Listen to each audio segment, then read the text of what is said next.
এবার মিত্র যুক্তরাষ্ট্রের বিরুদ্ধে গুপ্তচর বৃত্তিতে নেমেছে ইসরায়েল। দেশটিতে সফরে গেলে হোটেল কক্ষেও নিজেদের নিরাপদ মনে করছেন না মার্কিন কর্মকর্তারা, যে কারণে অনেকে ব্যবহার করতে বাধ্য হন পরিচয় গোপন রাখতে সহায়ক বার্নার ফোন, এমনকি আলাদা ল্যাপটপও। হোটেল রুমে এড়িয়ে চলেন গুরুত্বপূর্ণ আলোচনা, কারণ মার্কিন কর্মকর্তাদের শঙ্কা ইসরায়েলি গোয়েন্দারা সব সময় নজর রাখছে তাদের উপর। আর এবার সেই উদ্বেগেই পৌঁছেছে মার্কিন প্রতিরক্ষা বিভাগের সর্বোচ্চ সতর্কতার পর্যায়ে। মধ্যপ্রাচ্যে যুক্তরাষ্ট্রের সবচেয়ে ঘনিষ্ঠ মিত্র ইসরায়েল, কিন্তু সেই মিত্রই এখন গুপ্তচর বৃত্তির হুমকি হয়ে দাঁড়িয়েছে যুক্তরাষ্ট্রের জন্য। কারণ হোটেলের আবদ্ধ কক্ষও নাকি ইসরায়েলি গোয়েন্দারা ঘিরে রাখছে, করছে তথ্য সংগ্রহ। ফলে এটি এখন যুক্তরাষ্ট্রের জন্য নতুন আতঙ্কের নাম, এমনটাই উঠে এসেছে পেন্টাগনের প্রতিরক্ষা গোয়েন্দা সংস্থা ডিআইএ এর মূল্যায়নে।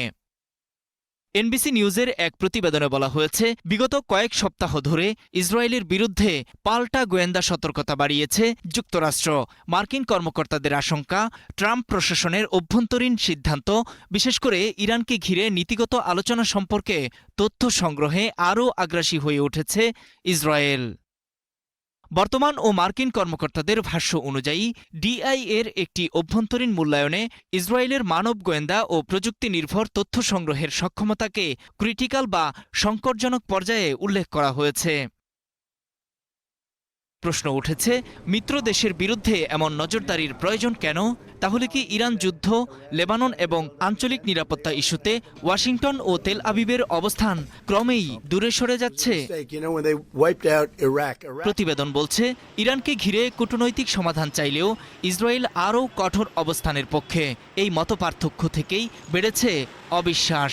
এমনকি ট্রাম্প ও নেতানিয়াহুর মধ্যে সম্প্রতি উত্তপ্ত ফোনালাপ হয়েছে, যা পরিস্থিতিকে আরও আলোচনায় নিয়ে এসেছে।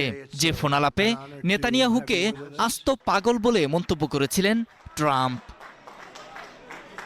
তবে গুপ্তচর বৃত্তির সব অভিযোগ অস্বীকার করেছে ইসরায়েল। ওয়াশিংটনে দেশটির দূতাবাস বলছে, যুক্তরাষ্ট্রের বিরুদ্ধে তারা কোনো গোয়েন্দা তৎপরতা চালাচ্ছে না। তাদের দাবি, ইসরায়েলের গোয়েন্দা কার্যক্রম কেবল শত্রুদের লক্ষ্য করেই পরিচালিত হয়। গোয়েন্দা বিশ্লেষকদের মতে, মিত্রদের মধ্যেও গুপ্তচর বৃত্তি নতুন কিছু নয়, কিন্তু যুক্তরাষ্ট্রের উদ্বেগ হল সাম্প্রতিক তৎপরতা নাকি স্বাভাবিক মাত্রা ছাড়িয়ে গেছে। দশকের পর দশক ধরে যুক্তরাষ্ট্র ও ইসরায়েল ঘনিষ্ঠ কৌশলগত অংশীদার, কিন্তু যখন সবচেয়ে ঘনিষ্ঠ মিত্রকেই সম্ভাব্য গোয়েন্দা হুমকি হিসেবে দেখা শুরু হয়, তখন প্রশ্ন একটাই, দুই দেশের সম্পর্কে কি নীরবেই তৈরি হচ্ছে নতুন অবিশ্বাসের দেয়াল? নূর মোহাম্মদ, স্টার নিউজ।